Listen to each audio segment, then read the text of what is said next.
Beleza, galera? Tudo bem? Tô aqui na Praia da Torre, aqui em Portugal. Vou ver se eu faço uns vídeos aí mais turísticos, mostrando alguns pontos aqui de Portugal e associando a história de Portugal com a história do Brasil e a cultura afro, né? Que vocês sabem que tem tudo a ver.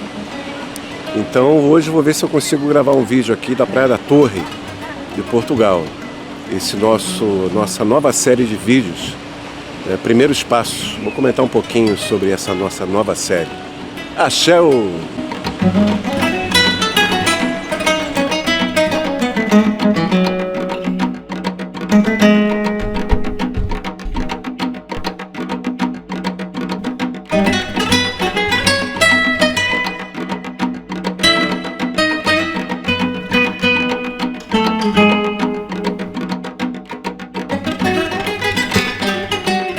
Então, galera, a gente está começando essa série de vídeos para iniciantes, que eu chamei de vídeos Primeiros Passos, tá? No nosso caso aqui, vídeos de magia, vídeos de bolso sobre magia, tá bom? A ideia aqui é o seguinte: eu vou comentar um pouco sobre, sempre baseado numa pergunta: o que é alguma coisa? A gente vai começar sobre uma pergunta que todo leigo faz, né? O que é orixá? E eu vou comentar um pouco sobre isso. E também eu fiz uma pequena enquete com alguns amigos para que perguntassem das mais variadas classes sociais aí no Brasil, dúvidas que as pessoas mais leigas teriam sobre o candomblé, sobre a Umbanda. Então eu selecionei 10 perguntas de crianças de 10 anos até pessoas de 25 anos de idade, leigos. Perguntas que eles teriam. Então tem pessoas das comunidades, pessoas da classe média, pessoas da classe média alta, e as perguntas vão dar um parâmetro interessante sobre qual é a visão que os leigos, as pessoas que não conhecem direito a cultura afro, religiosidade afro aí no Brasil, qual é a opinião que eles têm, né? Qual é a visão que eles têm sobre isso. Vou comentar um pouco sobre isso. Eu fiz aqui algumas anotações, trouxe meu caderninho, aqui para a Praia da Torre, aqui em Portugal, né? Vamos lá então. O que é orixá? Os orixás, eles são antepassados divinizados. Ou seja, são pessoas que já viveram e que alcançaram grandes méritos e entraram para a história do povo Yorubá. O povo Yorubá é o segundo povo mais populoso da Nigéria e, de certa forma, devido à diáspora da escravidão, como que exportou o culto aos orixás para o mundo inteiro. Temos no Brasil, em Cuba, aqui na Europa, nos Estados Unidos, no Oriente também tem. Então no mundo todo está disseminado a cultura dos orixás. Cada cultura com a sua abordagem, com a sua leitura sobre isso. Então, na verdade, os orixás são divindades da cultura do povo Yorubá. Existem orixás que não tiveram vida na terra, são chamados orixás mais antigos, orixás Funfun, e a grande maioria tiveram vida na terra. É como se fosse mais ou menos assim, né? Estou falando para o pessoal bem leigo. Você imagina se Dom Pedro I, né, aquele que declarou a independência do Brasil, que aqui em Portugal é chamado de Dom Pedro IV,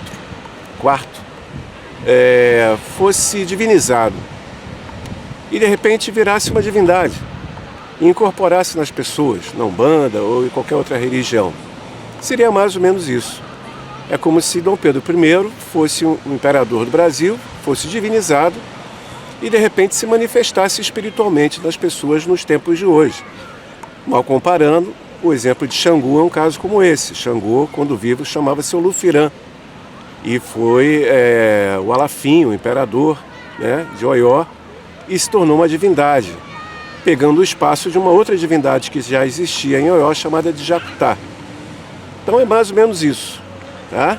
Não é só o caso de pessoas que já viveram, mas esse caso das pessoas que já viveram, de antepassados divinizados, é muito significativo.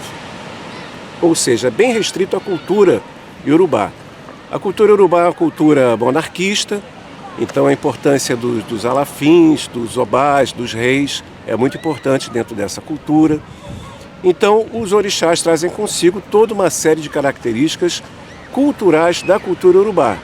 Mas essa cultura iorubá, ela não é uma regra, porque ela mudou e ela foi se adaptando aos lugares aonde chegou. Por isso as formas de culto são muito diferentes no Brasil, em Cuba e em outras regiões. Na própria África, na própria Nigéria, não existe uma regra absoluta. Cada região cultua seu orixá, sua divindade do seu jeito. Então tentar impor aos outros o que seria uma verdade absoluta, uma regra, não, o certo é isso, é completamente sem sentido. Porque na própria África os modelos mudam, os modelos de abordagem, de culto e de relação com essas divindades. Tá bom? Então deixando isso bem claro. Vamos lá, deixa eu ver aqui minhas anotações. O nome da religiosidade tradicional iorubá, em iorubá, eu vou colocar em legenda aqui, para vocês saberem como é que se escreve direito em iorubá algumas palavras que eu vou falar, como por exemplo o caso de orixá, né? Como é que se escreve em português, como é que se escreve em iorubá, para vocês irem aprendendo também. O nome da religiosidade tradicional iorubá é Ixexé, Exim, Orixá e Bile, tá? Esse é o nome em iorubá da religiosidade tradicional iorubá, que é completamente diferente do candomblé, completamente diferente da santeria de Cuba e de outras formas pelo mundo. Uma coisa interessante na relação dos orixás é que eles exercem muito uma coisa que eu escrevi aqui como funções sociais divinizadas. Então nós temos o deus da realeza, por exemplo, que eu citei Xangô, né? Nós temos o deus ferreiro, o Ogum, né? Por exemplo, Ogum Benang Benan, que significa o escultor do ferro. Nós temos o deus da agricultura, o orixá Okô, que é o deus da fazenda. Temos o deus da caça, né? No caso Oxóssi, Odé. Então os orixás também vão representar aspectos culturais de funções sociais dessa cultura iorubá. Como são funções sociais muito antigas e associadas ao inconsciente coletivo do mundo inteiro, isso se popularizou através do planeta Terra inteiro. Então os orixás pararam de ser propriedade de uma só cultura e se tornaram arquétipos, símbolos universais ao redor do mundo. Tá? Os orixás, eles não são deuses em si, eles são emissários de um único deus dentro da cultura iorubá, que se chama Olorum. Esse deus maior, ele tem vários nomes: Olorum, Olodumare, Oigi Okutaiku, que significa a poderosa pedra imutável, que não morre. Todos esses nomes vou colocando em legenda aqui em iorubá. São muitos os nomes de Deus. E os orixás seriam como que mensageiros, emissários desse Deus maior para ajudar o ser humano a sobreviver contra as dificuldades da natureza e contra os 8 ajoguns, que seriam realmente o mal, aqueles que atormentam o ser humano. Um dia vamos gravar um vídeo explicando exatamente o que seriam esses ajoguns, esses 8 ajoguns, que seriam, como eu anotei aqui, aquelas energias ou espíritos que atormentam os seres humanos. Os orixás vêm para nos ajudar, para nos salvar contra essas energias negativas da natureza. Tá? Algo muito paralelo dentro da cultura grega também, onde Zeus e os deuses gregos salvam os seres humanos daquelas energias terríveis que atormentavam os seres humanos, que agora eu não lembro o nome, mas vou colocar em legenda aqui no vídeo. Tá? Beleza. A história documentada do povo iorubá, ela começa com o Império de Oió, que se tornou dominante no início do século XVII, sendo as tradições mais antigas do ex-dominante Reino de Lei e Fé.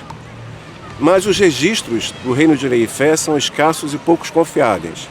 Alguns autores, como Alberto da Costa e Silva, num livro que eu recomendo muito, A Enxada e a Lança, ele diz que Ifé era habitada possivelmente desde o século VI, tá? Tudo isso depois de Cristo. Nas tradições religiosas fala-se de Ifé como milhares de anos antes de Cristo, mas na história real, na ciência histórica, essas são as datas que os pesquisadores comentam de verdade, tá? Vou partir para as perguntas do pessoal, que eu vou comentando algumas anotações que eu fiz aqui também, tá?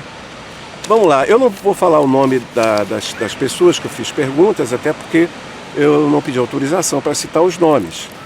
Mas eu vou falar a idade das pessoas associadas a cada pergunta.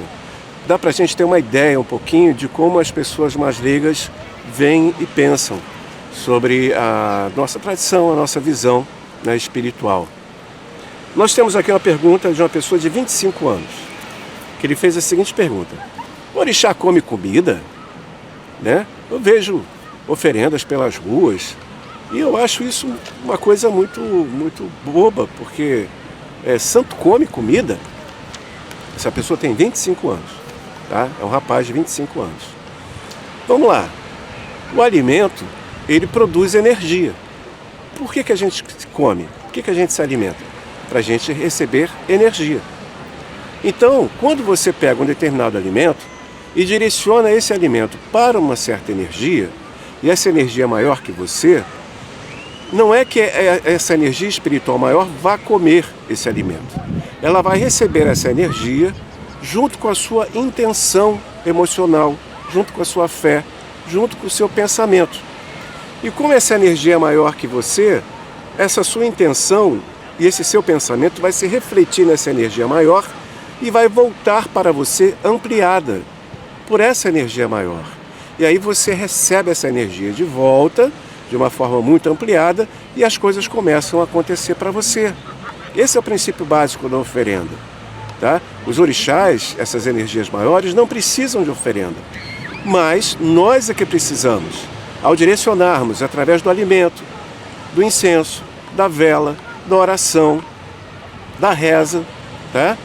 Essas nossas energias para uma energia maior, essa energia maior, como o sol, como o céu, como a terra, como a natureza, recebe essa energia e nos envia de volta, porque ela é uma energia maior que a nossa, né? É como o copo e a garrafa e a água. A garrafa e a água derrama sobre nós essa energia de volta. E assim, realimentados por essa energia que nós direcionamos, somos potencializados. E assim as coisas acontecem na nossa vida e se realizam de forma favorável. Dentro do cristianismo existe uma frase que Jesus disse, né? O meu copo transborda, a minha taça transborda. O que ele quis dizer com isso? A taça é um símbolo do elemento água, é um símbolo da emoção, é um símbolo do amor. Quando Jesus falava, minha taça transborda, ele está dizendo que ele, como taça, recebia de Deus uma energia maior que ele, de forma de amor e de emoção. E assim a taça que ele era, transbordava esse amor, transbordava essa emoção. Esse é o princípio da oferenda também para os orixás. Quando nós direcionamos uma energia aos orixás, nós recebemos de volta. E assim a nossa taça transborda de axé, transborda de energia positiva e as coisas boas e legais acontecem na nossa vida. Esse é o princípio da oferenda. As oferendas existem em todas as religiões do mundo, em todas as tradições. Quando o católico acende uma vela, isso é uma oferenda. Quando o oriental acende um incenso, isso é uma oferenda. Tem uma história até interessante que diz que uma vez, deixa eu ver se eu lembro direitinho, tinha um ocidental e um oriental, né? O ocidental viu o oriental colocando um prato de arroz sobre um túmulo, em memória a seus antepassados. E aí o ocidental falou, mas que coisa idiota, colocando um prato de arroz sobre um túmulo para reverenciar e alimentar seus antepassados, isso é muito idiota. A oriental falou, é tão idiota quanto acender uma vela para o seu antepassado. Ou seja, a oferenda é a mesma, só muda o material. Isso não é idiota, porque envolve nossas emoções, nossos sentimentos, e sim, nós que acreditamos que existe um plano espiritual, não em cima nem embaixo, mas do nosso lado, que são os planos multidimensionais, né, que nós vivemos, a própria ciência fala isso, nós percebemos que sim, através das oferendas não apenas materiais, mas de pensamento, de emoção, de atitude, nós fazemos pequenas oferendas diariamente, todo dia, aos nossos ancestrais, aos orixás, às energias como um todo, tá? Aí temos aqui uma pergunta aqui de uma menina que no caso aqui ela tinha 18 anos. E ela pergunta o seguinte: Exu é o diabo? Pois é, uma pergunta muito atual, especialmente nesse momento, né? Onde as perseguições religiosas aí no Brasil estão muito grandes. Não, Exu não é o diabo. Dentro da cultura iorubá e do culto aos orixás, espalhados pelo mundo, seja no candomblé ou em outras tradições, Exu não é o diabo. Exu, ele, mais ou menos comparando, seria equivalente ao deus Mercúrio na antiga Grécia. Sabe aquele deus que aparece no desenho do Hércules com asinha nos pés? Aquele deus é o deus da comunicação, do comércio, ele é o mensageiro dos outros deuses. Exu é o mensageiro dos orixás. Ele faz a ponte entre nós, seres humanos, os outros orixás, e faz a ponte com Deus, Olodumare, Olorum. Então Exu tem um temperamento sacana, ele é divertido, ele é engraçado, às vezes ele é sério, ele cobra da humanidade posturas mais sensatas, mais equilibradas. Mas não é o diabo, Exu não é a manifestação e a encarnação do mal. O contexto mais próximo disso, mesmo assim, não é o diabo, como já disse, seriam os ajoguns, que são aquelas energias que atormentam os seres humanos, tá? Pelo contrário, Exu é muito legal, eu adoro Exu. Laroye, Laro Exu, axéu. Temos aqui uma pergunta de um rapaz também, de 20 anos, que no caso aqui, ele diz que ele gosta muito de Inhaçã. E ele pergunta se Inhaçã é Santa Bárbara. Não, Inhaçã não é Santa Bárbara. Houve um momento durante a escravidão aí no Brasil, e não só no Brasil, em outros locais do mundo, que foi necessário fazer uma prática que se chama sincretismo. Tá? Como a religião católica era a religião predominante do opressor branco, europeu, os escravos acharam uma forma de tentar associar seus deuses aos santos católicos, para que assim pudessem cultuar os seus deuses com menos perseguição. Então, vários orixás foram associados a determinados santos católicos, como é o caso de Inhaçã com Santa Bárbara. Mas não, são divindades, santidades, energias completamente diferentes, de tradições diferentes. Tá? Por analogia, vemos ponto em comum, como o raio, esse tipo de coisa, mas não são a mesma energia. Tá? Mas é claro que o que vai predominar é a sua fé. Se dentro da sua fé esse paradigma de Santa Bárbara como Inhaçã é algo que te faz bem, ótimo, beleza. O que eu estou transmitindo aqui é uma questão cultural. A fé é amor, é emoção, e isso vai muito além, né? Mas a minha intenção é transmitir informação e cultura. Tá bom? Temos aqui uma pergunta de uma menina de também 16 anos, que pergunta o seguinte: a Umbanda é diferente do Candomblé? Sim, mas veja bem, ambas religiões são brasileiras. Muitas pessoas acham que o Candomblé é uma tradição africana. Não, o Candomblé é uma tradição que nasce no Brasil, portanto é uma tradição brasileira, mas profundamente relacionada às suas origens africanas. Tá? Tanto que o idioma que são cantadas, as cantigas que são rezadas, as rezas, são no idioma ou iorubá ou banto, conforme a nação africana. Enquanto a Umbanda, ela assume o contexto da língua portuguesa, por exemplo. Também com grande influência do tupi-guarani, que era a língua do Brasil na sua origem.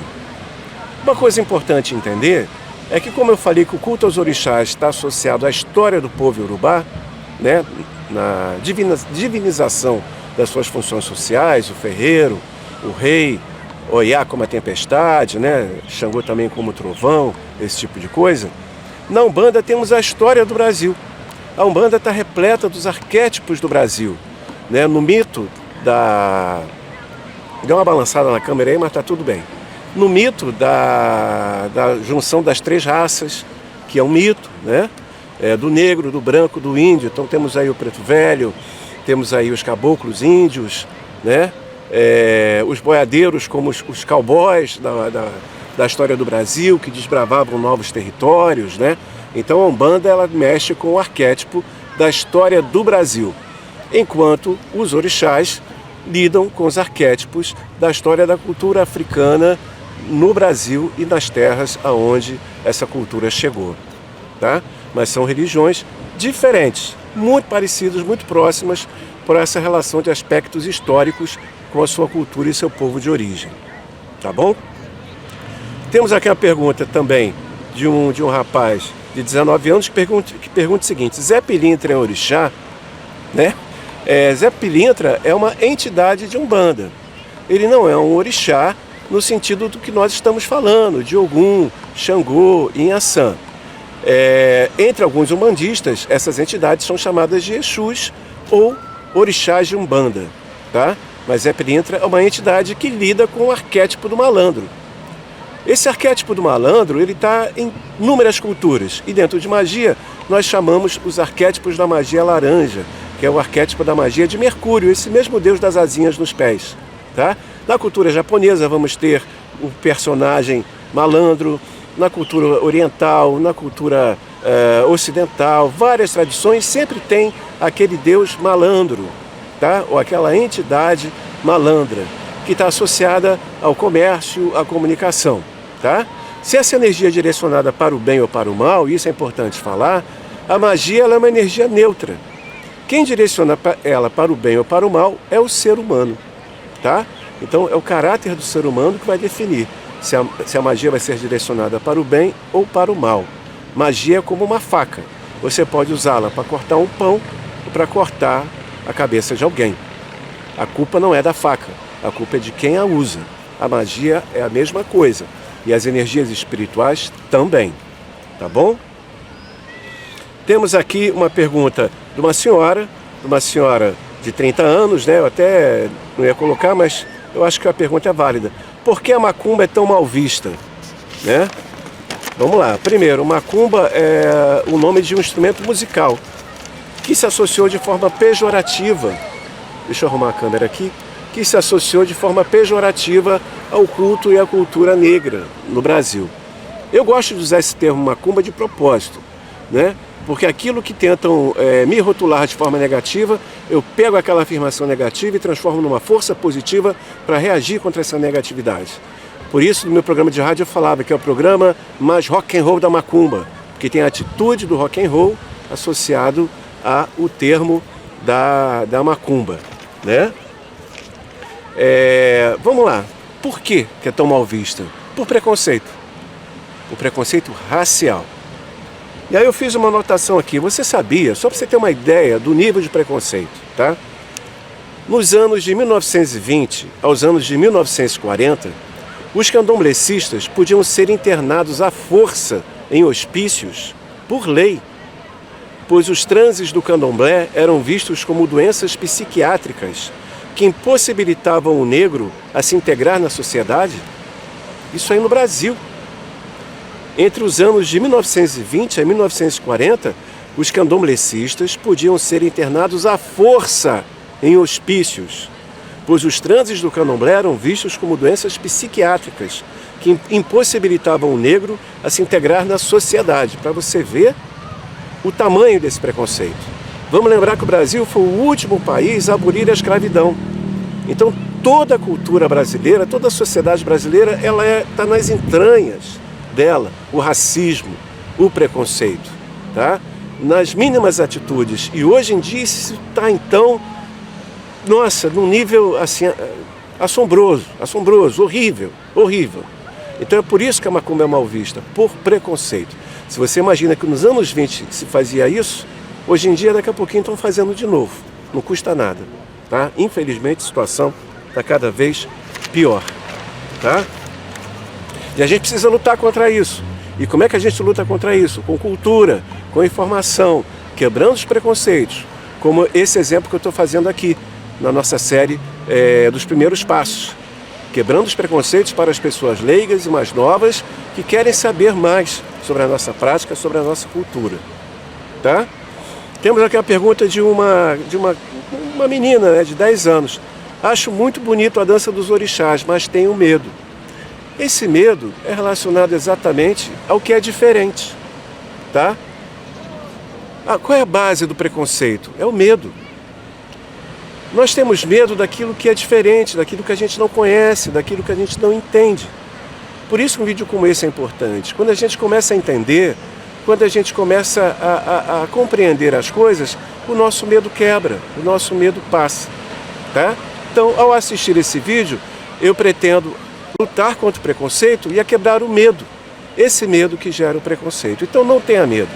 Os orixás são belíssimos, são energias maravilhosas, nos ajudam muito, tá? E você não precisa ter medo, é só conhecer um pouquinho mais da cultura e você vai ver que essa beleza, ela também é uma beleza espiritual e que é muito positiva para todos nós, tá bom? Não tenha medo. O medo vem daquilo que a gente não conhece. Então vamos conhecer e quebrar medos e preconceitos, tá? Temos aqui uma pergunta de um rapaz de 19 anos que pergunta o seguinte: todos que entram no candomblé viram homossexuais? Né? Você vê que as perguntas trazem a ideia do preconceito, né? Dentro das suas entranhas. Por isso que eu quis responder essas perguntas. Não, meu amigo, não, tá? Como toda minoria, como toda cultura marginalizada, é natural que aqueles que sofrem preconceito se apoiem uns aos outros, porque são oprimidos e perseguidos pela maioria preconceituosa. Os negros, os homossexuais e outras características sociais que são perseguidas pelo preconceito tendem a se unir para sobreviverem numa sociedade preconceituosa, tá? Os homossexuais, você não se torna homossexual porque você pratica uma determinada fé. Seria tão idiota quanto falar eu virei homossexual porque comi maçã. Você vira gay porque você comeu uma fruta? Você vira gay porque praticou uma religião, praticou uma prática espiritual? Não, de forma alguma. A opção sexual é uma opção sexual de cada um, tá?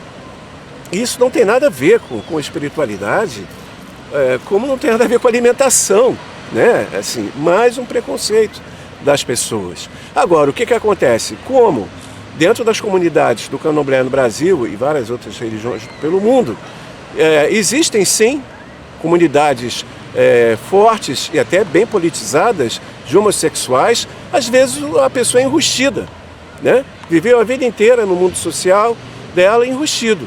Chega no candomblé e vê que a homossexualidade é tratada como algo normal, porque é algo normal, não é nada demais, né? Aí a pessoa se sente à vontade para colocar para fora aquilo que na verdade sempre sentiu e sempre viveu, tá? Mas isso não é porque o candomblé transformou a pessoa em gay. Ela já era, só que era enrustida, tá? E ela se sentiu à vontade e confortável para expor a sua verdadeira natureza. Mas não, claro que não. Dizer que uma religiosidade transforma alguém no homossexual é como dizer que comer uma determinada fruta ou fazer uma determinada dança transformaria você no homossexual, de forma alguma, tá? Não faz o menor sentido isso, tá bom? Vamos quebrar mais esse preconceito. Temos aqui também uma pergunta de um rapaz também de 17 anos que pergunta o seguinte: por que nas festas de candomblé se dá tanta importância a comidas e bebidas caras, regadas a drogas e sexo? Opa, olha só. Eu não sei qual é o candomblé que você anda indo, meu amigo, ou o que você ouviu falar por aí, tá? Nós vemos por aí muitas festas nas coberturas caras dos bairros nobres das cidades, muitas festas com bebidas, comidas caras, drogas e sexo, tá? Ou seja, nós temos aí casos de determinadas religiões, de casos de pedofilia, né? E nem por isso vamos rotular aquela religião como uma religião pedófila, né? Então vejam bem, pessoas fazem o que querem dentro do seu livre-arbítrio, dentro da sua visão de mundo, mas isso não é associado como um padrão religioso dentro de uma cultura ou de uma tradição espiritual. Agora, todo mundo quando faz uma festa quer agradar os convidados e, se pode, faz sim algo com boas comidas, com boas bebidas, tá? Se isso vai resvalar para drogas e sexo, aí vai dar índole moral de quem pratica e de quem está fazendo essa festa e de quem frequenta esse tipo de festa. Mas isso não tem nada a ver com religiosidade ou tradição espiritual. Como eu disse, não é porque nós vemos sacerdotes de outras religiões serem pedófilos que vamos classificar religião A ou B de uma religião pedófila. Concorda? Então não é por aí. Isso aí são as pessoas, não é a tradição. Beleza, então, vamos lá. Agora a última pergunta. De uma menina de 15 anos, olha só. Umbanda e candomblé é magia negra? Você vê, né? Mais uma vez o preconceito. Não, é relacionado à cultura negra. Aí você vê, né? O próprio nome magia negra como algo ruim é relacionado à ideia de preconceito. Tecnicamente, na magia, o que nós chamamos de magia negra não é do mal. É a magia associada a antepassados, ao karma, aos mortos. Tá? Esse é o conceito técnico de magia negra. E como eu disse, a magia, quem vai transformá-la em algo bom ou ruim, não é a magia em si, é o caráter de quem a usa, de quem a pratica. Então, claro que não é magia negra nesse sentido pejorativo e negativo. Tá bom? Beleza. Essas foram então as 10 perguntas que eu selecionei de pessoas leigas de candomblé e de umbanda, que eu pedi para amigos de comunidades aí no Brasil, pessoas de classe média e pessoas de classe alta. Quis fazer essa abordagem e a gente observa que nessas 10 perguntas, infelizmente, tem, né, o ranço do preconceito. Mas a gente vai quebrar esse preconceito com informação, com cultura, com vídeos como esse, nossos vídeos primeiros passos, né? Nossos vídeos de magia de bolso, tá bom? Para finalizar então, aqui o nosso vídeo de hoje, eu vou citar um samba da Mangueira, tá? Que diz o seguinte, e eu aqui de Portugal é muito significativo eu estar falando isso. Desde 1500 tem mais invasão do que descobrimento. Tem sangue retinto, pisado, atrás do herói emoldurado. Mulheres, tamoios, mulatos. Eu quero o país que não está no retrato. Salve Mangueira, salve a cultura afro-brasileira, salve toda essa nossa cultura espalhada pelo mundo. Agora eu vou dar um tibum ali no mar, tô aqui na Praia da Torre em Portugal, que tá um calor danado aqui, e vou curtir a praia, aqui da Praia da Torre de Portugal.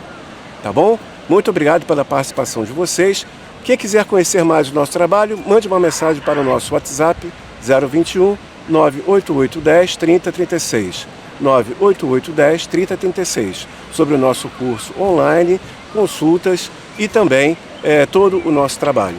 WhatsApp 98810 3036. 98810 3036. Obrigado pela sua participação. Se inscreva no nosso canal do YouTube, do Instagram, do Facebook. Quero agradecer a galera do Instagram, que essa semana chegamos a mais de 500 inscritos no Instagram. Axé, ô! Beijo, tudo de bom. Axé, até mais. Até o próximo. Axé, ô! Axé.